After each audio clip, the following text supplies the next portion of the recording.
Hello friends, welcome to my channel. दोस्तों, आज हम बात करेंगे फिलोडेंड्रन मूनलाइट के बारे में। इस प्लांट को आप हमेशा इनडायरेक्ट सनलाइट में रखिए, जहाँ पे ब्राइट लाइट मिलता हो ऐसे जगह पे रखिए।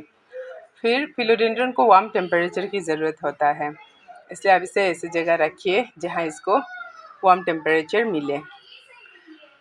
एकदम सर्द एरिया में भी मत रखिए। अगर आप एकदम सर्द एरिया में रखेंगे तो इसका जो ग्रोथ है वो बहुत स्लो हो जाएगा, इसलिए आप इसको ऐसी जगह पे रखिए जहाँ पे इसको ब्राइट लाइट मिलता हो, इनडायरेक्ट लाइट मिलता हो।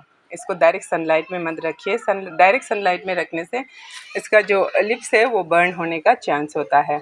और इसका जो पॉटिंग मिक्स है वो पोरस होना चाहिए। जैसे मैंने मेरा पॉटिंग मिक्स में सेंट लिया है, कोकोपीट लिया है, देन चारकोल एंड परलाइट वो सब लिया है, तो ऐसा होने से ये पोरस होता है।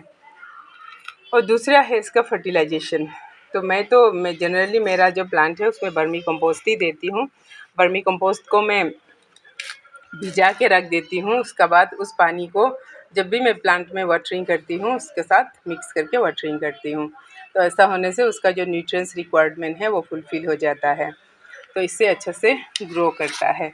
दूसरा है उसका जो लिप्स है, जो ओल्ड लिप्स है वो येलो हो जाता है, तो उसमें कोई इश्यू नहीं है। लेकिन अगर आपका न्यू लिप्स येलो हो रहा है तो इसका मतलब है कि आपका ओवर वाटरिंग हो रहा है।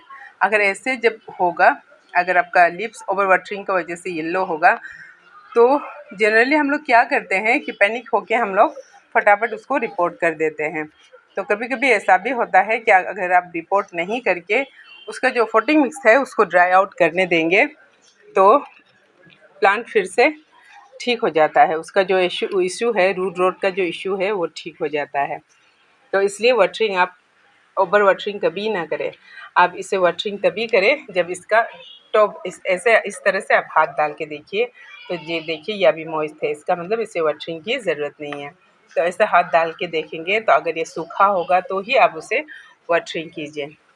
दूसरा है, जब टेम्परेचर हम लोग का ड्रॉप हो जाते हैं तो इसका इशू हो जाता है, ह्यूमिडिटी का इशू होता है, तो उसका जो लिप्स है वो थोड़ा ख़राब होने लगता है। फिर हम लोग सोचता है इसमें कुछ जर्म्स है या कुछ वो है, इंसेक्ट्स का वजह से ऐसा हो रहा है, ये सोचते हैं। लेकिन असल में ऐसा कुछ नहीं है, ये वार्म टेम्परेचर का वजह से होता है, मतलब कोल्ड टेम्परेचर की वजह से होता है। तो जैसे ही टेम्परेचर वार्म अप हो जाएगा इसका जो लिप्स है वो ऑटोमेटिक ठीक हो जाते हैं। तो अगर हम इन सब बातों को ध्यान रखेंगे तो आपका फिलोडेंड्रन मूनलाइट बहुत अच्छे से ग्रो करता है। तो आप इसको हमेशा इनडायरेक्ट लाइट में रखिए।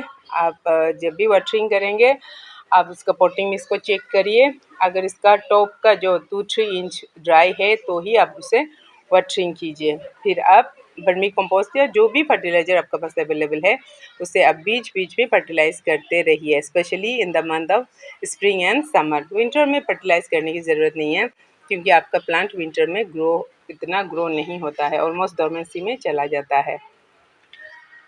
तो ये है कुछ टिप्स आपका फिलोडेंड्रन मूनलाइट को प्रॉपर्ली ग्रो करने का। Okay friends, thank you for watching. Please like, share and subscribe my channel.